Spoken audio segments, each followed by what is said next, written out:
What's up, you plebs? It's YourTotalWarMaster, and this is another tips video for Medieval 2, and this time we'll be talking about the Hotseats. So let's start with the one that I think is the most important one, and that are the spies. Now let's say a scenario is like this. I have an army over here, I want to get Eris, but the Danes have their king close. Now of course, if I would just go and besiege it, he could get over there and kill me next turn. But we have spies in there, which means we can get this done this turn. We get Eris, we can sack it, we actually destroy the faction, so I think the spies are the #1 priority when you are in the hot seats. I did have to put 3 in, but believe me, spies are lifesavers in hot seats. Okay, so this next tip is about initiating battles if you have everything on manual resolve. If it's auto-resolve, this doesn't really count. It does a bit, but because you fight when you want. But anyways, if this was, let's say, a played faction, not the rebels, and I would wait like this and besiege them, they could just come out and attack me. It's the same on land battles, I think. And also, if you have manual resolved battles, you always want to fight them, because this seems to be a pretty fair, Actually, we should be winning that if you play it yourself. But the game really makes the defender much stronger, and I would lose that, which is a bit funny. But anyways, the point of this tip is to always, you should be the one who engages them. Let's say this is an army of someone. If you're a really good player, you can beat that army.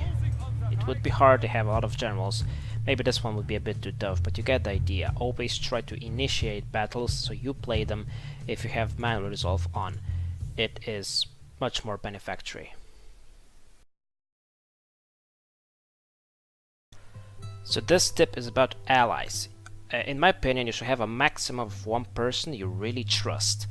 And it also, if you're just gonna ally with someone who doesn't really gain anything from that, they might betray you, because maybe they're just giving you a false security or something. But like if you're playing the Scots, a good idea is to write to the French guy, try to ally up with him so you can deal together with the English, because it's good for you, it's good for the French guy. So you want to do that. That's just an example. And always, I think more than one really important ally. You have a bit smaller alliances all around, but a maximum of 1 really true ally that you will together dominate the world, especially if you have a victory condition when 2 people can ally together to gain them. I think in that case, really choose someone that is good and you think you can trust, and also that he has something of this alliance. If you're just going to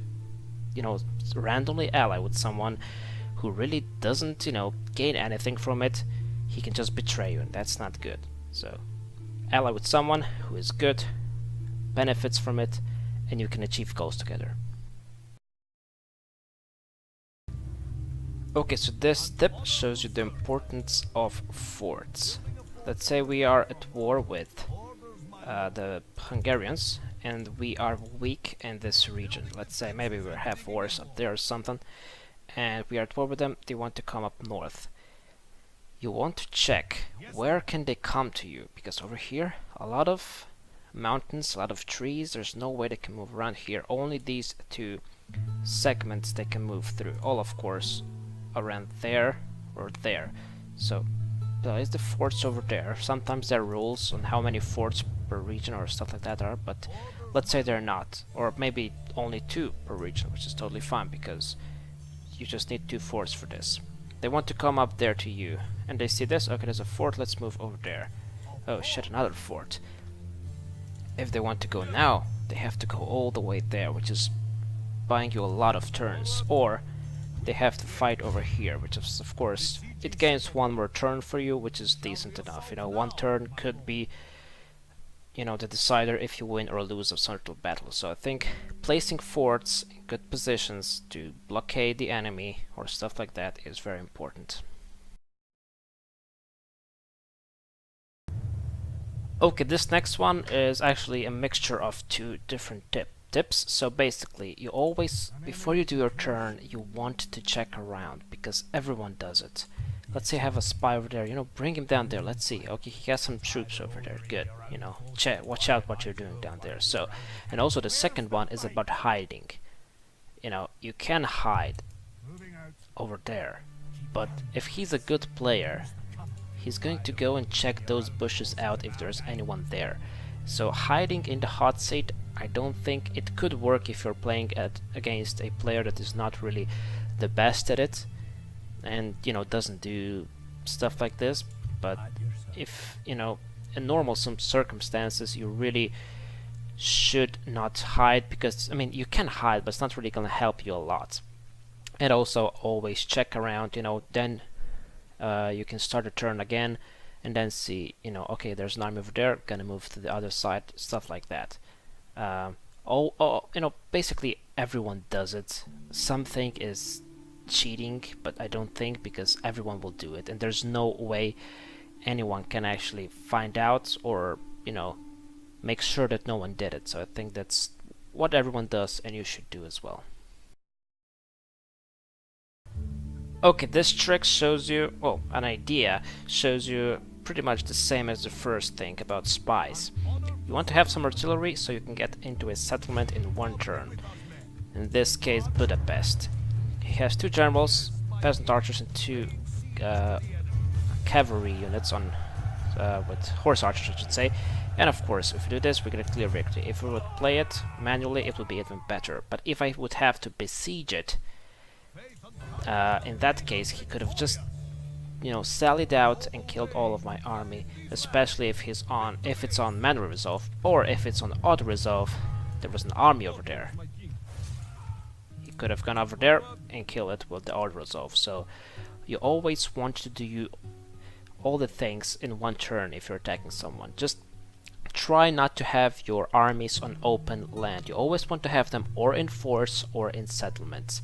It will help you a lot. Okay, this one is, you know, not really that important, but again, let's say our trade is currently 1,857. This one is actually about don't care about you, blockading ports. Gonna blockade the port. I have to go all the way around now, which will take a few seconds. But the trade through ports is actually, I would say, quite a lot. I don't care about you right now. Come on, go away. So, now the trade has gone down by around 300. 300 from just blockading that port. That is massive. 300, you know, it's a lot. So you see, no trade going on over there. And if I stop blockading, I have to go all the way around. It should go up to 1,800 again. Come on.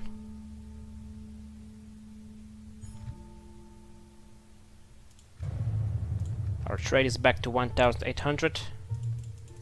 And we should be getting some trade. 339. So 339 from just one port blockaded is absolutely too much to miss out to.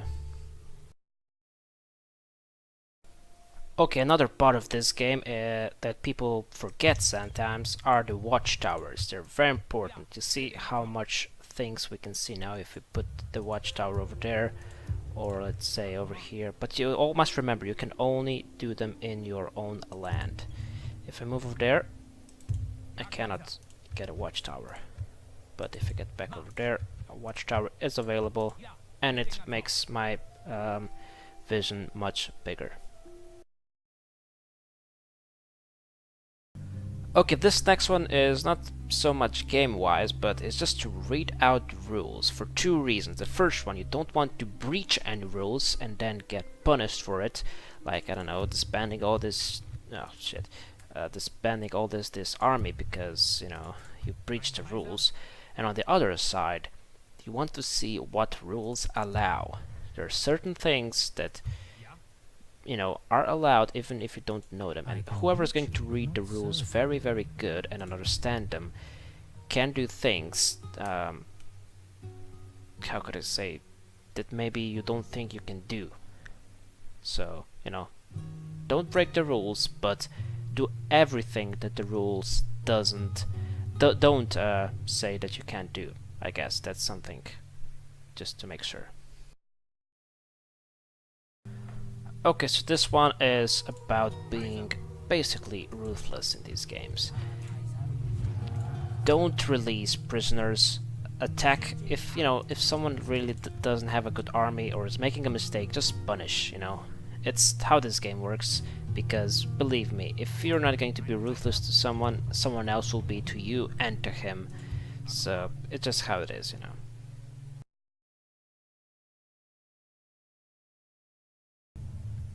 Okay, this one talks about having a war only on one front. Let's say we are fighting the Polish as Hungary.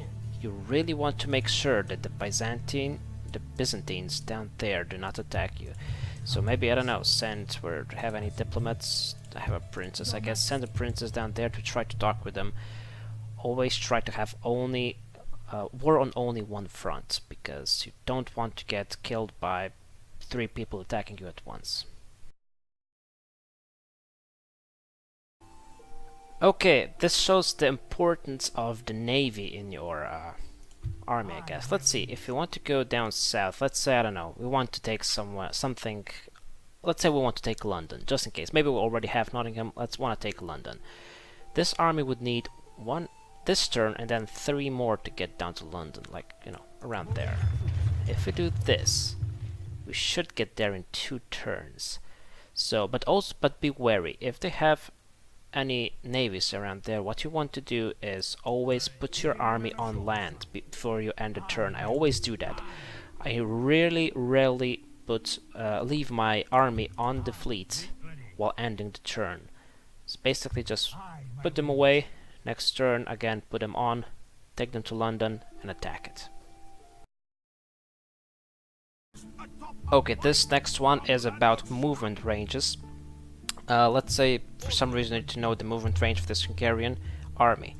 You click on it, you know, like this, and you say, okay, if I put this army over there, he cannot reach me. Or maybe if I have to put it a bit further over there. Yeah, let's say in this case he cannot reach me. But that is not true, because he has infantry over there, and you'll see.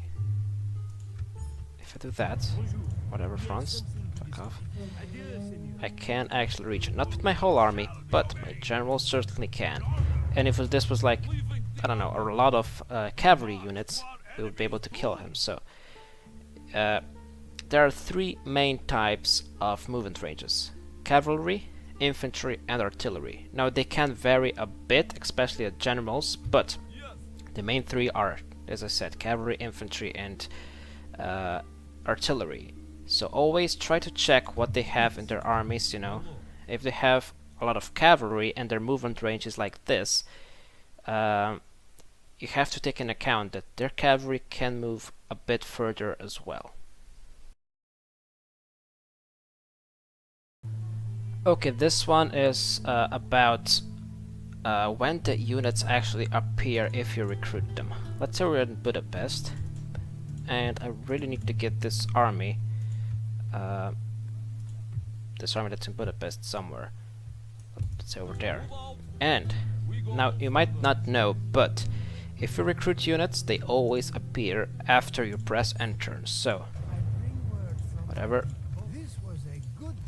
there will be an army over there, so don't worry about it. Your enemy won't be able to take it instantly. He'll have to besiege it, so that's pretty good to know. You can leave your settlements empty if you recruit at least 1 unit in it, because it generates the moment after press end turn. So if the player is after you on turn, he'll have to fight that soldiers that are in there when you recruited them. Okay, this one is about mercenaries. If you have the economy, you always want to get the mercenaries in your army, because otherwise your enemy is gonna get them. You should always get the mercenaries, if of course the finances allow you to.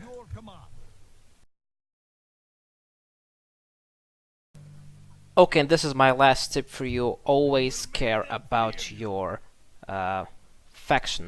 family members. All of the members of Hungary are in Budapest. If I get all these troops, they're all trapped in there now. There's no way for them to retreat. And what happens? They all get killed. And the next thing, of course, is that the faction is destroyed. If that was you, you would really hate it. You can have a massive, massive, massive, fucking biggest ever kingdom, but if all of your faction members die, family members, your faction will be destroyed. Okay, so this has been it for these tips. Thank you very much for watching. Make sure to join the Pleb Army with liking, subscribing and commenting down below. I hope you learned something new and you can destroy some motherfuckers in the hot seats. Till next time, fuck off.